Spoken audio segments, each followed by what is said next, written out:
Assalomu alaykum hammalarga, yaxshimisizlar, tuzukmisizlar? Mana bugun safarim zo'r bo'ldi. Bugun 5-farzandimning tug'ilgan kuni edi. Firma ochgan, tadbirkor ayol bo'lib, sog'lom pitaniya bo'yicha trener bo'lishga ahd qildim. Mana shu kunga 17-yanvarga ko'zladim. Mana Xudoga shukr, firma ham ochib oldik. Yetuk kelajak 17-yanvarga ochildi. Juda ham zo'r esdalik bo'ldi menga. Xo'jayinim och bo'lganimizdan keyin bo'ldi, ishxonangga borasanmi?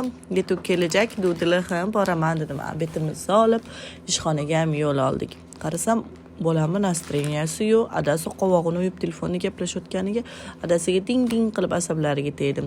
Musoshimning ham настроенияsi yo'q edi. Uni ham ting qilib asabiga tegib, oxiri kelinglar, esdaligi rasm tushib olaylik deb aldab videoga oldim. Musoshimning ham tug'ilgan kuni edi. Bechoraginam firma ochish bilan o'tib ketmasin dedimda, keyin mana sani firma Musoshim dedimda. O'zi ismi Muhammad Muso, prosta Musoshim deb juda ham erkaliman, salimmi. O'zi shirin bola, juda ham aqlli, prosta azgin to'polon qiladi. Mana shumtakam tillarini ko'rsatib tik qilib men bilan o'ynashadi. Jonim bolam.